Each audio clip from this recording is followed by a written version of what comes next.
ചെങ്ങറയിൽ നിന്ന് കുടിയിറക്കി കാസർഗോഡ് പട്ടയ ഭൂമി നൽകിയ 356 കുടുംബങ്ങളിൽ 11 കുടുംബം വ്യാഴാഴ്ച കാസർഗോഡെത്തി. പെരിയയിൽ കുടുംബങ്ങൾക്ക് സർക്കാർ അനുവദിച്ച സ്ഥലം താമസയോഗ്യമല്ലെന്നും പട്ടയം നൽകിയവർ പെരുവഴിയിലായെന്നും ചെങ്ങറ പുനരധിവാസ സമിതി നേതാവ് ശ്രീരാമൻ ആരോപിച്ചു. ചെങ്ങറയിൽ നിന്നെത്തിയ കുടുംബങ്ങൾ ഇക്കാര്യമറിയിച്ച് കലക്ടറെ കാണുകയും ചെയ്തു. പെരിയ വില്ലേജിലാണ് പറയുന്നത്. മുക്കാൽ ഭാഗവും പാറ പ്രദേശമാണ്, കട്ടിപ്പാറയുള്ള കരിമ്പാറ പ്രദേശമാണ്. ജംഗിൽ നിറഞ്ഞ ഒരു 10-25 ഏക്കർ പ്ലാന്റേഷൻ കോർപ്പറേഷനുമായി ബന്ധപ്പെട്ട മണ്ണ് ഉൾക്കൊള്ളുന്ന സ്ഥലമുണ്ടെന്നാണ് പറയുന്നത്. അപ്പോൾ ഈ സ്ഥലത്ത് ഇപ്പം കുടിവെള്ളത്തിൻ്റെ സൗകര്യങ്ങളോ മറ്റു തരത്തിലുള്ള അടിസ്ഥാന വികസന കാര്യങ്ങളൊന്നും ചെയ്തിട്ടില്ല. ഞങ്ങളിങ്ങനെ ഇപ്പം പോകുക എന്നില്ല, ഞങ്ങൾക്ക് വേറെ പോകാനായിട്ടില്ല. പെരിയയിൽ 356 പേർക്ക് പട്ടയമുണ്ട്. അപ്പോൾ ഈ മഹാഭൂരിഭാഗം ആളുകളും വലിയ തെറ്റിദ്ധാരണയുടെ പുറത്താണ് ഇപ്പോഴും പട്ടയം സ്വീകരിക്കാതെയും മാറി നിൽക്കുന്നത്. പട്ടയം വാങ്ങിയ ആളുകളും വരാതിരിക്കും. കാരണം ഇത് പാറസ്ഥലമാണ്, വാസയോഗ്യമില്ല എന്നൊക്കെ പറയും. സർക്കാർ പറയുന്ന ഒരു പ്രോജക്റ്റ് ഉണ്ട് അവരുടെ കയ്യിൽ, 10 കോടിയുടെ ഒരു മണ്ണൊക്കെ ഈ കല്ല് എല്ലാം വെട്ടിത്തെളിച്ച് അവിടെ മണ്ണിറക്കി ഫില്ല് ചെയ്യാനുള്ള സംവിധാനമുണ്ട്. അത് പൂർത്തിയായി വരുമ്പോൾ കാലങ്ങളെടുക്കും. ഈ ആളുകൾ ആ കാലം അത്രയും എന്ത് ചെയ്യണമെന്നില്ലാണ് ശ്രമിക്കുക. അതുകൊണ്ടാണ് ഞങ്ങൾ എന്ത് വില കൊടുത്തും ഭൂമി പോകാമെന്ന് നിലപാടെടുത്ത്. അപ്പോൾ അവരെ സംരക്ഷിക്കേണ്ട ഉത്തരവാദിത്വം ഗവൺമെൻറ്റാണ്. കലക്ടർ കണ്ടു. കലക്ടർ അനുകൂലമായിട്ട് ഇന്ന് തന്നെ കുടിയിലോട്ടാനുള്ള സാമ്പത്തിക സഹായമൊക്കെ സർക്കാർ പ്രഖ്യാപിച്ചിരുന്നു. അപ്പം ഫണ്ടിൻ്റെ ലഭ്യത ഇല്ല, ഓർഡറേ വന്നിട്ടുള്ളൂ.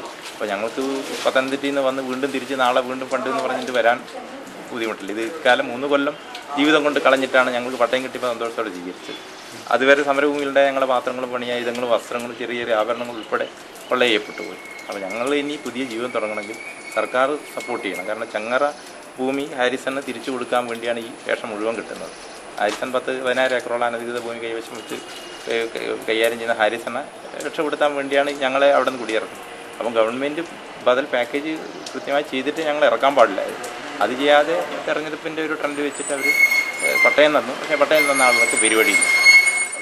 സംസ്ഥാന സർക്കാർ അനന്തമായി പുനരധിവാസം നീട്ടിക്കൊണ്ടുപോകുന്നതിനിടയിലാണ് ചെങ്ങറ പുനരധിവാസ സമിതി നേതാവ് ശ്രീരാമന്റെ നേതൃത്വത്തിൽ 11 കുടുംബം വ്യാഴാഴ്ച രാവിലെ കാസർഗോഡെത്തിയത്. ചെങ്ങറ സമരത്തെ തുടർന്ന് 356 കുടുംബങ്ങൾക്കാണ് കാസർഗോഡ് ജില്ലയിലെ പെരിയയിൽ ഭൂമി അനുവദിച്ച് സർക്കാർ പട്ടയം നൽകിയത്. എന്നാൽ പെരിയയിൽ ഈ കുടുംബങ്ങളെ കാത്തിരുന്നത് കരിമ്പാറ പ്രദേശമാണ്. ഇവിടെ വാസയോഗ്യമല്ലെന്നും കുടിവെള്ളം ലഭിക്കില്ലെന്നും ചെങ്ങറ പുനരധിവാസ നേതാവ് ശ്രീരാമൻ പറഞ്ഞു. പ്ലാന്റേഷൻ കോർപ്പറേഷന്റെ 25 ഏക്കർ മാത്രമാണ് മണ്ണുള്ള ഭൂമി. പെരിയയിലെ ബാക്കി ഭൂമിയൊക്കെ കരിമ്പാറയാണെന്നും ചെങ്ങറ പുനരധിവാസ സമിതി പറഞ്ഞു. ഇതിനെ തുടർന്ന് 11 കുടുംബങ്ങളും കാസർഗോഡ് കലക്ടറേറ്റിലെത്തി കലക്ടർ ആനന്ദ് സിംഗിനെ കണ്ടു. 10 കോടി ചിലവിൽ ചെങ്ങറയിലെ ഭൂരഹിതർക്ക് പെരിയയിൽ അനുവദിച്ച ഭൂമി വാസയോഗ്യമാക്കുമെന്ന് കലക്ടർ കുടുംബങ്ങളെ അറിയിച്ചു. ഇതിന് സമയം പിടിക്കുമെന്നതിനാൽ പെരിയയിൽ വാസയോഗ്യമായ ഭൂമികളിൽ തങ്ങൾ കുടിൽ കെട്ടി താമസം തുടങ്ങുമെന്ന് ചെങ്ങറയിൽ നിന്നെത്തിയവർ ജില്ലാ ഭരണകൂടത്തെ അറിയിച്ചതിനു ശേഷം പെരിയയിലേക്ക് മടങ്ങി. മറ്റു കുടുംബങ്ങൾ ഒരാഴ്ചക്കകം പെരിയയിലെത്തും. ചെങ്ങറയിലെ ഭൂമി ഹാരിസൺ എസ്റ്റേറ്റിന് കൊടുക്കാനാണ് സമരഭൂമിയിൽ സംസ്ഥാനത്തെ പലയിടങ്ങളിലായി വാസയോഗ്യമല്ലാത്ത ഭൂമിയിൽ പട്ടയം നൽകി കുടുംബങ്ങളെ കുടിയിറക്കിയതെന്ന് ചെങ്ങറ പുനരധിവാസ സമിതി നേതാക്കൾ ആരോപിച്ചു.